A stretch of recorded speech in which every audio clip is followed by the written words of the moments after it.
आज मैं आपके बही खाता एवं लेखा शास्त्र के द्वितीय अध्याय के लेखांकन की अवधारणा, मान्यताएं एवं परंपराएं में दूसरे भाग में हम लोग पढ़ेंगे लेखांकन की परंपराएं। ये कन्वेंशन ऑफ अकाउंटिंग। सुनिए, अगर आप नए हैं तो पहले चैनल को सब्सक्राइब और लाइक कीजिए।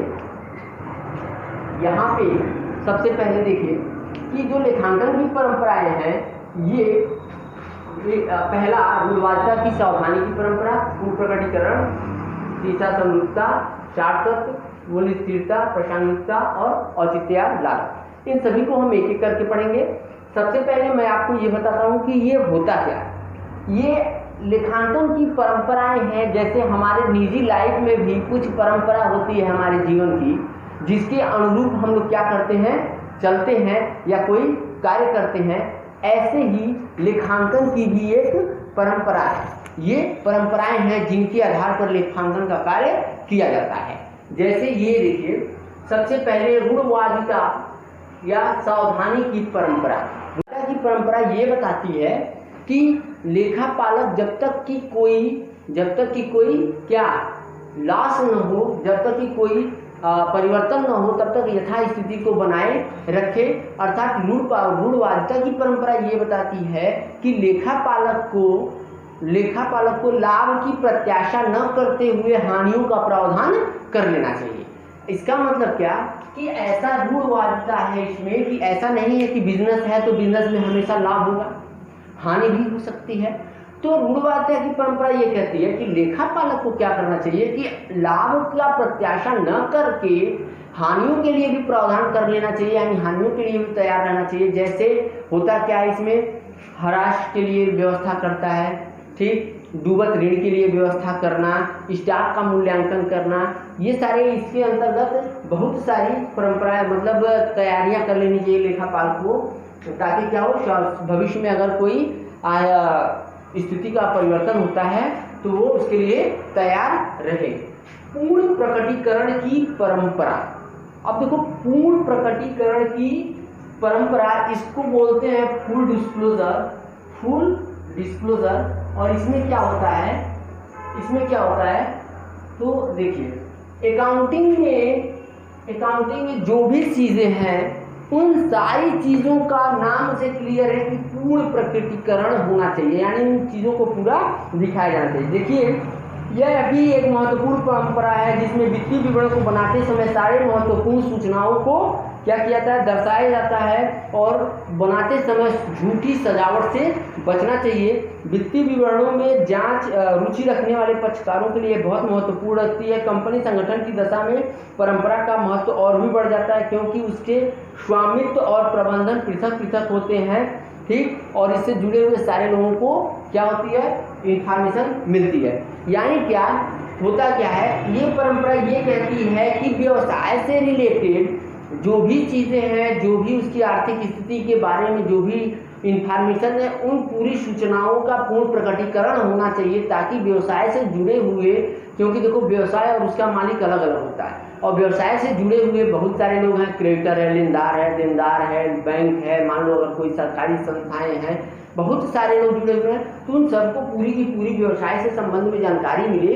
इसलिए व्यवसाय से संबंधित सारी सूचनाओं का पूर्ण प्रकटीकरण होना चाहिए। ये इसमें आपके दूसरे में था, आप इसको एग्जाम में आसानी से लिख सकते हैं।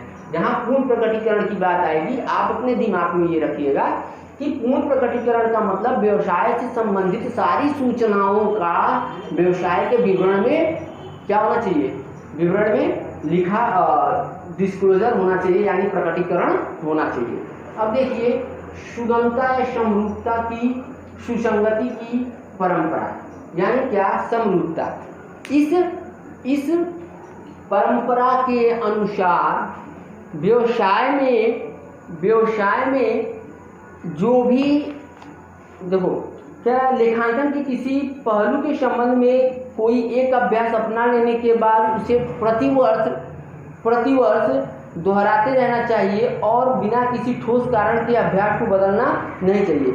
समरूपता की परंपरा उस स्थिति में भी अधिक महत्वपूर्ण महत्वपूर्ण भूमिका निभाती है जब लेखांकन की वैकल्पिक विधि समान रूप से स्वीकार की जाती है। अर्थात क्या, समरूपता की परंपरा ये कहती है कि यदि कोई विधि एक बार अपना ली जाती है तो उस विधि को हमेशा दोहराते रहना चाहिए जब तक कि कोई उसका रीजनेबल कारण न हो।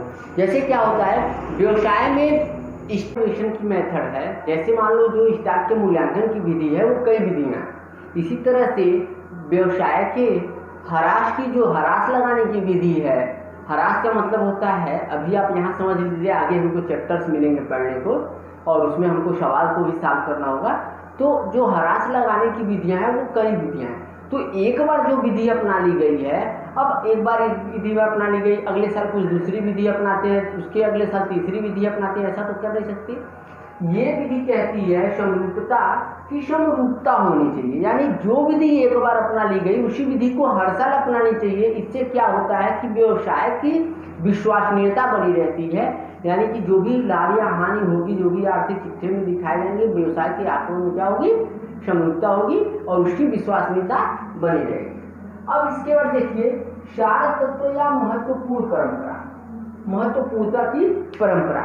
व्यवसाय में देखो, व्यवसाय में दोनों तरह के विधियां होती हैं और लेखांकन करते समय लेखापालक को जो व्यवसाय से संबंधित महत्वपूर्ण चीजें हैं, जो महत्वपूर्ण बिंदु हैं, केवल उन्हीं का लेखा करना चाहिए। गैर महत्वपूर्ण चीजों को अनावश्यक नहीं लिखना चाहिए, इससे लेखापालक का जो कार्य होता है वो कठिन हो जाता है। तो ये सार तत्व या महत्वपूर्णता की परंपरा में बोला गया है कि लेखापालक के लिए क्या होना चाहिए, जो महत्वपूर्ण चीजें हैं उन चीजों को ही लिखना चाहिए, गैर महत्वपूर्ण चीजों को से बचना चाहिए। अब इसके बाद मूल्य स्थिरता या मौद्रिक स्थिति इकाई की परंपरा। देखो हम सभी जानते हैं कि हमारे जो मौद्रिक मुद्रा है इसकी क्या होती है, स्फीति और अस्फीति होती रहती है, यानी क्या इसके मुद्रा में उतार और चढ़ाव होती है। तो लेखांकन जो होता है, लेखांकन लेखापालक ये मानकर चलता है कि मुद्रा के मूल्य में क्या है, स्थिरता है और इसमें क्रय शक्ति को क्रय लागत पे ही हमेशा दिखाता है। यद्यपि क्या होता है कि मुद्रा का उतार और चढ़ाव होने से जो भी लागत है वो लागत कम और अधिक होती रहती है। तो मुद्रा की स्थिरता और परंपरा में यही बताया गया है कि क्या करना चाहिए कि जो मुद्रा की कई लेखापालक कई जगहों पे इसका विरोध भी किया जाता है कि मुद्रा की उतार और चढ़ाव हो रही है तो हमको उसको लेकर चलना चाहिए। जैसे मान लो आज हमने कोई चीज़ खरीदा 500 रुपये की और मुद्रा की क्रय शक्ति बढ़ने की वजह से वो साल के बाद 600 की हो जाती है, लेकिन हम उसको 500 पे ही दिखाते हैं, या कम हो गई 400 की तो हम उसको 500 पे ही दिखाते हैं। तो यही सार तत्व में बोला गया है कि स्थिरता में बोला गया है कि क्रय शक्ति की स्थिर मानकर चलते हैं, लेखांकन मान के चलते हैं, वे रुपए के मूल्य में होने वाले उतार चढ़ाव पर ध्यान नहीं देते। मुद्रा स्फीति और विस्फीति के प्रभाव की इस प्रकार अनदेखी करने पर बड़े पैमाने पर प्रश्न उठने लगे हैं। मूल्य स्थिरता और अथवा स्थिरता मौद्रिक इकाई की परंपरा धीरे धीरे समाप्त हो रही, क्योंकि विश्व भर में लेखापालकों को विभिन्न संस्थाएं वर्तमान क्रय शक्ति और वर्तमान लागत लेखांकन की विधियों का प्रयोग करने की सलाह दी जाती है। यानी क्या कि मुद्रा स्फीति में अब जो है वर्तमान में बहुत सारे विरोध उठने लगे थे कि मुद्रा की मूल्य में हमेशा परिवर्तन होता रहता है, तो हम क्यों एक ही मूल्य पे दिखाते हैं। तो वर्तमान समय में वर्तमान क्रय शक्ति और वर्तमान लागत लेखांकन विधियों का प्रयोग करने की सलाह दी जाती है। इसके बाद देखिए औचित्य या लागत लाभ की परंपरा। ये एकदम आसान परंपरा है, इसको आप सम्मान से ही देख सकते हैं कि लागत लाभ की परंपरा। यानी क्या होता है, यह परंपरा यह इस बात का सुझाव देती है कि लेखांकन में किसी अभ्यास प्रक्रिया अथवा सिद्धांत को प्रयोग करने की लागत उससे प्राप्त लाभ से अधिक नहीं होनी चाहिए। तो जाहिर सी बात है, आपको भी समझ में आता होगा कि किसी भी चीज की लागत उसके लाभ से अधिक नहीं होनी चाहिए। और इसके लिए जैसे क्या होता है, जैसे ये होता है कि मान लो व्यवसाय में छोटे छोटे बहुत सारे औजार हैं, तो उन औजारों को रख रखाव के लिए किसी एक व्यक्ति को नियुक्त कीजिए। अब वो व्यक्ति क्या करेगा, उस पर हरास लगाएगी। अब उस पर जो भी लागत अधिक आएगी, अगर लागत अधिक आ रही है और उससे आय कम आ रही है, तो इन चीज़ों से क्या होना चाहिए, बचना चाहिए, क्योंकि वस्तुतः लागत एवं लाभ का अध्ययन कार्य एक सरल कार्य नहीं है। इसलिए औचित्य की परंपरा वास्तविक व्यवसाय जीवन में अपनाने योग्य है। यानी औचित्य की परंपरा अपनानी चाहिए, जिसमें क्या होता है, लागत लाभ से अधिक नहीं होनी चाहिए। ठीक। प्रासंगिकता की परंपरा, प्रासंगिकता की परंपरा को रिलेवेंस कॉन्सिस्टेंस ऑफ रिलेवेंस भी बोलते हैं, कन्वेंशन ऑफ रिलेवेंस बोलते हैं। ये परंपरा बताती है कि लेखांकन को केवल ऐसी सूचनाएं उपलब्ध कराना चाहिए जो लेखांकनकर्ता के प्रयोग के लिए प्रासंगिक है। इसका मतलब क्या है कि अगर व्यवसाय का प्रबंध यह जानना चाहता है कि श्रम की लागत, अगर कहीं काम कर चल रही है और वहाँ श्रम की लागत कितनी लगी, तो उसे कुल श्रम की लागत का जानना है, तो उसे अब ये लेखांकन को, लेखापालक को सारी सूचनाएं उपलब्ध करा देनी चाहिए। लेखापालक को इस बात से मतलब नहीं होता है कि अगर 2-3 जगहों पे काम हो रहा है, तो जो ए स्थान पे काम हो रहा है वहाँ पे कितना लागत आया, बी स्थान पे कितना आ रहा है, सी स्थान पे कितना आ रहा है, इससे क्या होगा, लेखापालक का कार्य बढ़ जाएगा। प्रासंगिकता में ये बोला जाता है कि जहाँ पर लेखापालक क्या करता है, लेखापालक को प्रबंध को ये जानना है कि श्रम की लागत कितनी आई, तो अब एक एक चीज़ों का अलग अलग अगर लेखापालक ध्यान देगा तो उसके लिए बोझ बढ़ जाएगा। लेखापालक क्या करेगा, कुल श्रम की लागत को इकट्ठा बताएगा और जोड़ के उसको क्या करेगा, प्रबंधक को बता देगा। तो प्रासंगिकता की परंपरा में लिखना बस यही है कि परंपरा यह बताती है कि लेखांकन को केवल ऐसी सूचनाएं उपलब्ध करानी चाहिए जो लेखांकन प्रयोगकर्ता के लिए प्रासंगिक हो। जैसे क्या, मान लो वही जो आपको एग्जाम्पल दिए कि प्रबंध को ये बताना है कि कुल लागत कितनी आई श्रम की, तो अब उसको प्रबंधक को इससे मतलब नहीं है कि ए साइड पे कितना लगा, बी पे कितना लगा, सी पे कितना, उससे मतलब नहीं है, उसको टोटल खर्चे से मतलब है। तो लेखापालक केवल वही सूचना उपलब्ध कराएगा जो कि उसके लिए प्रासंगिक हो। ठीक। तो इसलिए ये प्रासंगिकता की परंपरा।